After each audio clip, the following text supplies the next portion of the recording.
بسم اللہ الرحمن الرحیم۔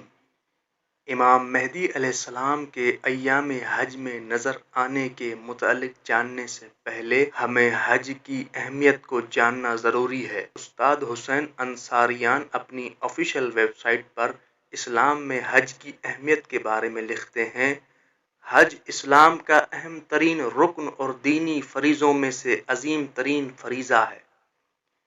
قرآن مجید ایک مختصر اور پرمعنی عبارت میں فرماتا ہے: وَلِلَّهِ عَلَى النَّاسِ حِجُّ الْبَيْتِ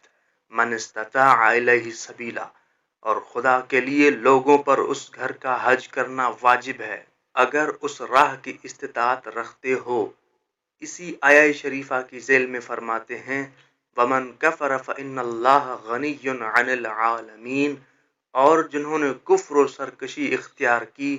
بے شک خداوند کریم تمام عالمین سے بے نیاز ہے۔ آیہ شریفہ کے اس جملے میں وَلِلَّهِ عَلَى النَّاسِ حِجُّ الْبَيْتِ، خدا کے لیے لوگوں پر اس گھر کا حج کرنا واجب ہے، اس تعبیر کے ساتھ کہ جنہوں نے واجب حج کو چھوڑ دیا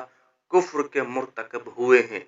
اسلام میں اس کی عظیم ترین اہمیت روشن ہو جاتی ہے۔ توجہ کی بات یہ ہے کہ سورہ مبارکہ اسراء کی آیت وَمَنْ كَانَ فِي هَٰذِهِ أَعْمَىٰ فَهُوَ فِي الْآخِرَةِ أَعْمَىٰ وَأَضَلُّ سَبِيلًا، اس آیت کی تفسیر میں امام جعفر صادق علیہ السلام سے روایت ہوئی ہے کہ اس آیت کا ایک معنی یہ ہے: جو اپنے واجب حج میں تاخیر کرے یہاں تک کہ وہ مر جائے، وہ قیامت کے دن اندھا ہوگا، اور جو اس دنیا میں اندھا ہوگا وہ قیامت میں بھی اندھا اور بھٹکا ہوا رہے گا۔ ایک اور حدیث میں آیا ہے: جو بھی اپنے واجب حج کو کسی عذر کے بغیر ترک کرے وہ قیامت میں یہودی یا نصرانی محشور ہوگا۔ چونکہ حضرت امام جعفر صادق علیہ السلام کی حدیث میں پڑھتے ہیں: جو حج اور عمرہ کو بجا لاتے ہیں وہ خدا کے مہمان ہیں، وہ خدا سے جو چاہتے ہیں وہ انہیں عطا کرتا ہے، وہ جو بھی دعا کرے خدا ان کی دعاؤں کو بھی قبول کرتا ہے، اور وہ اگر کسی کی شفاعت کریں تو وہ قبول ہوتی ہے، اور اگر اسی راہ میں مر جائیں تو پروردگار ان کے تمام گناہوں کو بخش دیتا ہے۔ اسی طرح ایک اور روایت میں ہے کہ جو پیغمبر اکرم صلی اللہ علیہ وآلہ وسلم سے نقل ہوئی ہے: الحج المبرور لیس لہ جزا الا الجنہ، آپ نے فرمایا قبول ہوئے حج کی جزا جنت کے بغیر کچھ اور نہیں ہو سکتی۔ تیسری حدیث بھی حضرت ہی سے منقول ہے جس میں فرمایا: جو حج انجام دیتا ہے وہ گناہوں سے اس طرح پاک ہو جاتا ہے جیسے اسی دن اپنی ماں سے جنم لیا ہو۔ یہی سب سے بڑا ہدیہ، عالی شان افتخار اور بہترین جزا ہے۔ بے شک مذکورہ روایات یا ان کے علاوہ دوسری روایات میں حج کا بے شمار ثواب اور بہت ہی اہمیت بیان ہوئی ہے۔ اسی طرح اس کے ترک کرنے پر قرآن مجید اور اسلامی روایتوں میں سخت ترین عذاب کا ذکر ہوا ہے۔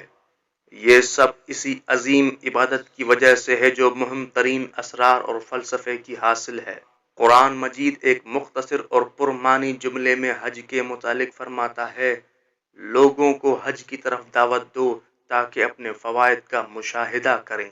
معصومین علیہم السلام کی روایات میں حج کے بہت سے فوائد کی طرف اشارہ ہوا ہے، من جملہ ان میں سے کچھ یہ ہیں: تزکیہ نفوس، تہذیب اخلاق، اخلاص اور تقوی کے ستونوں کی مضبوطی، جیسا کہ مذکورہ بالا احادیث میں بیان ہوا ہے کہ قبولی حج اس بات کا سبب بنتا ہے کہ انسان کے تمام گناہ بخش دیے جاتے ہیں اور وہ ایسا ہو جاتا ہے جیسے اس نے ابھی اپنی ماں سے جنم لیا ہو۔ دل کا پاک اور روح کا بلند مرتبہ ہونا اور پوری عمر کے گناہوں کے آثار کا مٹ جانا تاثیر حج کی واضح اور روشن دلیل ہے۔ لیکن یہ عظیم فائدے اس وقت حاصل ہوتے ہیں جب خانہ کعبہ کے زائرین اعمال حج کو انجام دیتے وقت اعمال کے اسرار کی طرف انتہائی دقت اور غور و فکر سے کام لیں۔ پھر ان کا اٹھنے والا ہر قدم معبود اور حقیقی محبوب کی طرف ہوگا، پھر یہ عظیم اور معنوی عبادت ان کے دوسرے جنم کے مترادف ہوگی۔ نمبر 2، سیاسی فوائد۔ یہ اثرات حج کے تربیتی اثرات کے زیر سایہ ہی قرار پاتے ہیں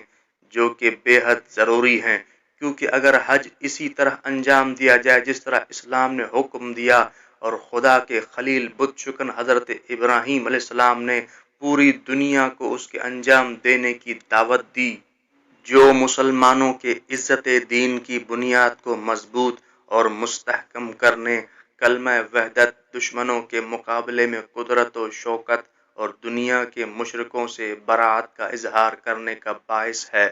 تو یہ عظیم ترین اجتماع جو ہر سال خانہ کعبہ میں منعقد ہوتا ہے، مسلمانوں کے لیے اپنی طاقت کو بنانے،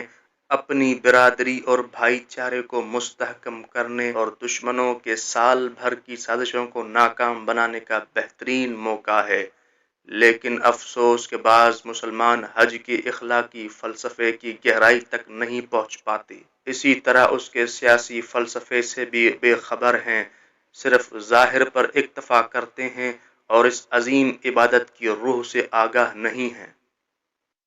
آپ نے جان لیا کہ اسلام میں حج کی اہمیت کیا ہے اور اس کے اثرات کیا ہیں، تو کیا ایسا ہو سکتا ہے کہ وقت کا امام مہدی علیہ السلام زندہ ہوں اور ہر سال حج کو نہ آتے ہوں؟ نہیں، بالکل ایسا نہیں ہو سکتا۔ احادیث اور روایات میں آیا ہے کہ امام مہدی علیہ السلام بھی ہر سال اس حج کے فرائض کی ادائیگی کرتے ہیں،